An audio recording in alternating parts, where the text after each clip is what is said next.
एक गरीब लड़की थी। उसके पिता किसी दुकान पर मजदूरी करते थे और माँ घरों में चौका बर्तन। वो अपने माँ बाप की इकलौती लड़की थी, इसलिए उन्होंने उसे बड़े लाड प्यार से पाला था। वे चाहते थे कि वह पढ़ लिख कर बड़ी आदमी बने, जिससे उसे गरीबी में दिन न गुजारने पड़े। जब उसने गांव के स्कूल से 10वीं का एग्जाम पास किया तो बहुत खुश हुई। माँ बाप ने किसी तरह पैसों का जुगाड़ करके गांव से 8 किलोमीटर शून्य दूर के कस्बे में उसका इंटर कॉलेज में नाम लिखा दिया। वो साइकिल से स्कूल जाने लगी। इस तरह से उसकी जिंदगी आगे बढ़ने लगी। लेकिन एक दिन उसकी जिंदगी में एक नया मोड़ आया। स्कूल से निकलते वक्त एक लड़का बाइक लेकर उसके पास आया और धीरे से बोला, अगर आप बुरा न माने तो मैं आपसे कुछ कहना चाहता हूँ। लड़की उस लड़के को अक्सर रास्ते में देखा करती थी।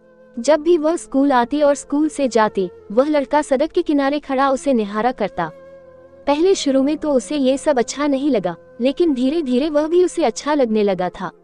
इसलिए जब उस लड़के ने कहने की अनुमति मांगी तो उसने धीरे से सिर हिलाकर अनुमति दे दी। उस लड़के ने अपनी शर्ट की जेब से एक गुलाब की कली निकालकर उसके हाथ में रख दी और उसकी मुट्ठी बंद करते हुए बोला, मैं तुमसे बहुत प्यार करता हूँ। उठते बैठते सोते जगते हर समय बस तुम्हारे बारे में सोचा करता हूँ। मुझे कुछ भी अच्छा नहीं लगता है। लड़का और भी बहुत कुछ कहना चाहता था, पर लड़की ने धीरे से उसके होठों पर अपना हाथ रखकर उसके प्यार का इकरार कर लिया। इस तरह उन दोनों में बातचीत की शुरुआत हो गई। लड़का रोज उसके लिए कोई न कोई गिफ्ट लाता और उसके लिए जीने मरने की कस्में खाता। उसकी बातें सुनकर लड़की दीवानी हो जाती और ख्वाबों की दुनिया में खो जाती। एक दिन वह लड़का उस लड़की को अपनी बाइक पर घुमाने ले गया।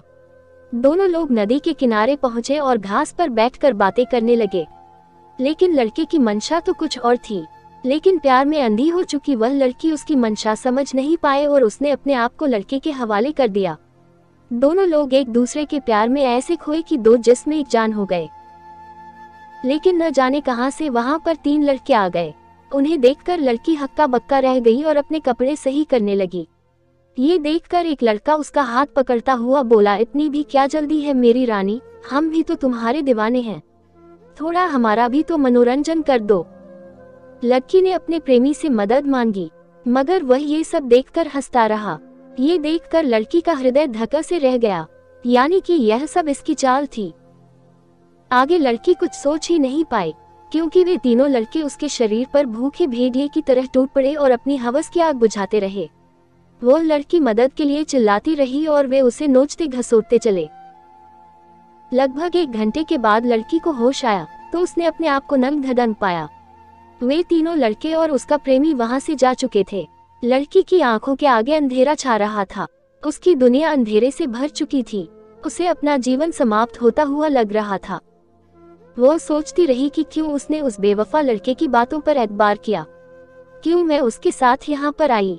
अब मैं क्या मुंह लेकर अपने घर जाऊंगी, अपने माँ बाप को क्या बताऊंगी। मेरा ये हाल देखकर वे तो जीते जी मर जाएंगे। लड़की का गला बुरी तरह से सूख रहा था। वो किस तरह घिसटती हुई नदी के किनारे पहुंची। नदी का पानी कलकल करता हुआ तेजी से बह रहा था। लड़की ने एक बार फिर अपने मजबूर माँ बाप, अपने बेवफा प्रेमी के बारे में सोचा और फिर नदी में छलांग लगा दी। अगले ही पल वह नदी में डूबने उतराने लगी। लेकिन अब न तो वह किसी को अपनी जान बचाने के लिए पुकार रही थी और न ही बचने के लिए संघर्ष कर रही थी। उसका मन ठहरे हुए जल की शांत था। वह भी अपने बेवफा प्रेमी के बारे में सोच रही थी कि क्यों उसने उसकी बातों पर इस तरह से एतबार कर लिया, क्यों मैंने उससे अंधा प्यार किया, क्यों मैंने उसके प्यार को जरूरत नहीं समझी। अगर मैं ऐसा कर पाती तो शायद। और फिर वह नदी की गहराई में डूबती चली गई।